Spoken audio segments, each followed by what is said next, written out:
Hi, my name is Jordanna Ciaravino, and I did my presentation on the transformation of marriage.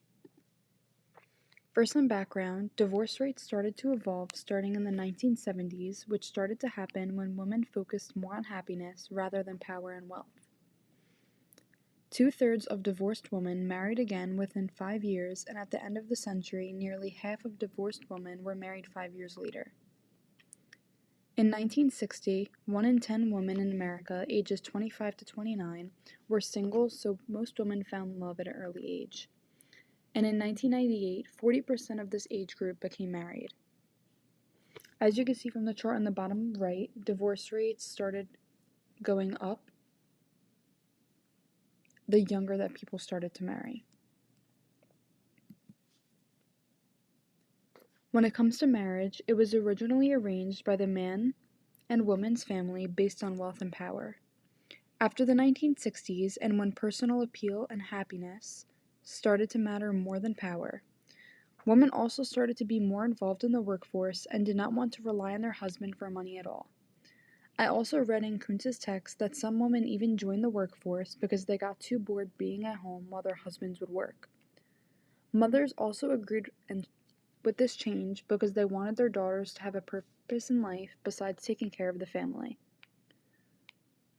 Women also began to take control over how many kids they will have, which I will cover more in the next slide. This is a video I found on women in the 1960s.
So as you can see from the video, as little as 4% of women took on more advanced jobs like lawyers and medical professionals.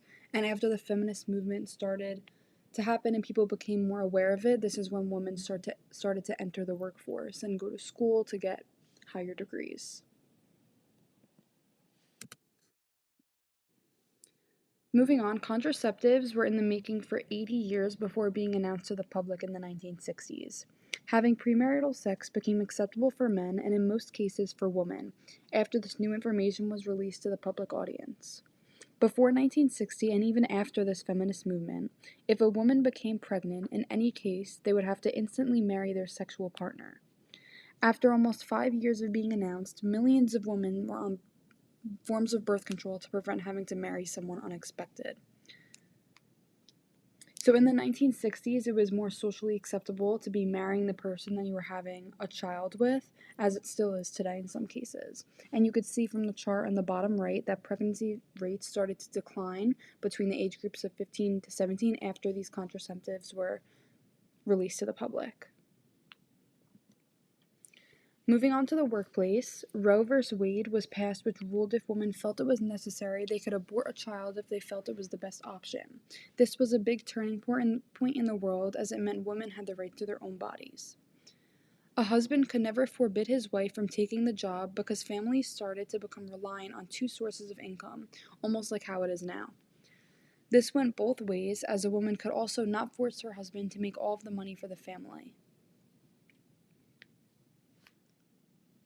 So it became more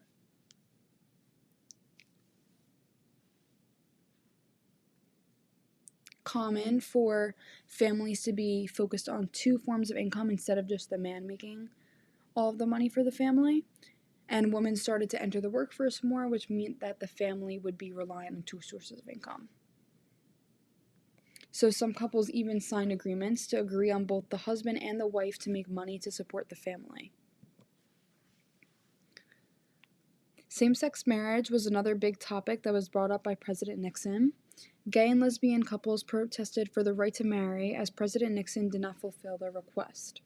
With this being said, blacks and whites were also allowed to marry at this time. Nixon later on became the first president to resign in office. This is just a little video that I found on President Nixon.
So although the video didn't focus on the topic of marriage, it focused on the priorities that Nixon had during his presidency, and also explains why he was the first president to resign during his term in office.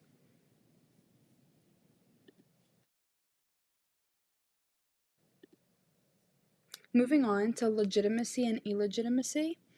Illegitimacy protected families from sharing their power to too many people. An illegitimate child could not be put up for adoption. After Levy v. Louisiana was ruled by the Supreme Court, things changed. Humanitarians began to complain about legitimacy, which allowed women to be seduced by a man and then abandon them after leaving them with a child. This weakened a hold on families' political and economical views. So, the gathering storm. As the 1970s rolled around, the views on marriage changed tremendously. By 1975, 75% of the population agreed it was okay to be single and have children. Many women were pushed into the workforce during these years because of inflation. Men in the manufacturing industry were not making enough money, which required the women to work and support the family. In the mid-1970s, the median income of families was dropped by almost 30%, which made it hard for someone to start a family or support the family they were already having. And this is the last video I found on women and working.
Working in the workforce opened up a variety of new opportunities for women, including opening a bank account and even giving financial independence by relying on their own wages that can make them feel as if they were supporting their own family and not relying on the man as being the breadwinner of the family.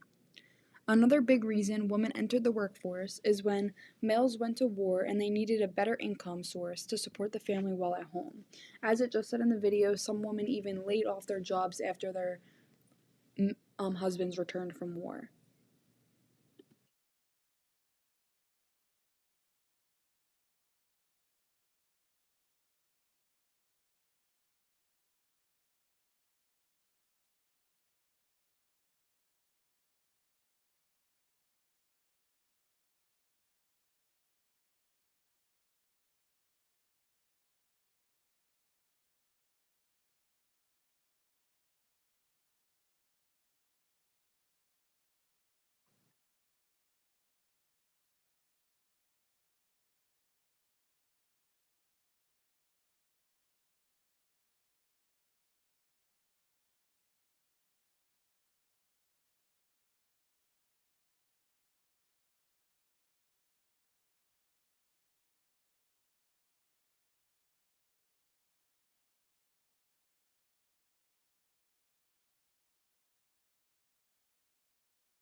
The feminist movement was a huge part of how the world is today, and women were finally able to work and do things that men would normally do.